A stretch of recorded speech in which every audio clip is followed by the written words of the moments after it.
So here's a great function to look at. The function is going to be defined by f of x equals sine x over x. My question is, what's the limit of this function as x approaches 0? Let's try to guess the limit by looking at a table of function values. So here's a bunch of input values that are getting closer and closer to 0. Right? 0.1, 0.01, 0.001. These are getting closer and closer to 0. And I'm looking at my output values for my function. Right? So f of 1 is sine of 1 over 1. This is sine of 1. F of 0.1, that's sine of 0.1 over 0.1. It's 0.99, a little bit more. F of 0.01 is 0.9999, a little bit more. And you keep looking down here, and these numbers seem to be getting close to something, right? 0.999999. This is really, really close to 1. So based on this table of values, you're tempted to guess that the limit of f of x as x approaches 0 is 1. Another way to gain some insight about this limit will be to look at a graph. Here's the graph. This is the graph of sine x over x. And you can see that when x equals 0, function's not defined there because I can't divide by 0. So I've got this little hole in the graph. Nevertheless, I'm claiming that the limit as x approaches 0 is equal to 1, which actually means that I can make the output as close to 1 as you like if you're willing to have the input be close enough to 0. Instead of talking about closeness, push this red button and turn on this red interval. So when I say close to 1, what I really mean is that the output is inside this red interval. And that red interval might be really big or it might be really small. But to be close to 1 is going to mean inside the red interval. The point is that you can turn on this blue interval, and as close as you want the output to be to 1, I can promise you that the output is within the red interval if the input is within this blue interval. When the red interval is really big, well, then that's not much of a challenge. I can have a really wide blue interval, and anything inside the blue interval has output landing inside the red interval. But even when the red interval is very, very small, there's still some tiny little blue interval, so that whenever x is within the blue interval, the output is within the tiny red interval.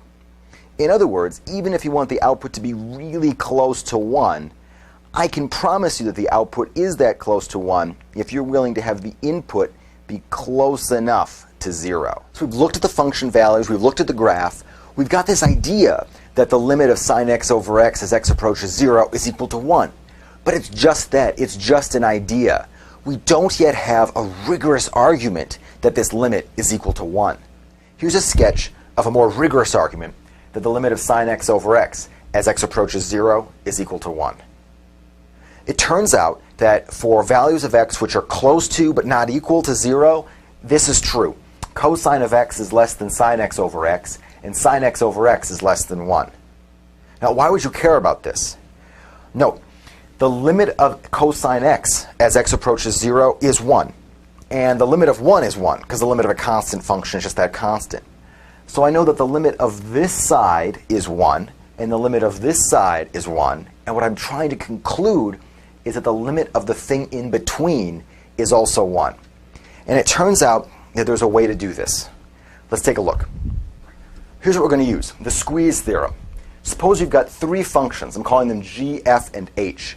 G of x is less than or equal to f of x, and f of x is less than or equal to h of x for values of x that are near a. But maybe these inequalities don't hold at the point a. Also, suppose that the limit of g of x as x approaches a is equal to the limit of h of x as x approach a is equal to some L. So the limit of g of x and the limit of h of x are the same value L. Then you get to conclude that the limit of f of x as x approaches a exists and it equals L. Why is this thing called the squeeze theorem? Or some people call it the sandwich theorem or the pinching theorem. Let's take a look. Here's pictorially why this is called the squeeze theorem. I've got an example here. Three functions, g, f, and h. And again, g of x is less than f of x less than h of x. Now note, the limit of g of x as x approaches a is L. And the limit of h of x as x approaches a is L. F is squeezed or sandwiched between h and g. And consequently, the limit of f as x approaches a is also equal to L. Now we're going to use the squeeze theorem to try to understand the limit of sine x over x. So we've got the squeeze theorem. And what do I know? I know that cosine x is less than sine x over x is less than 1 for values of x that are close to but not equal to 0. And the limit of cosine x as x approaches 0 is equal to 1. If you like, because cosine's continuous and cosine of 0 is 1. Also, the limit of 1 as x approaches 0 is equal to 1, because the limit of a constant function is that constant. So the limit of this function is 1, the limit of this function is 1 as x approaches 0, and that means, by the squeeze theorem, the limit of sine x over x is also equal to 1.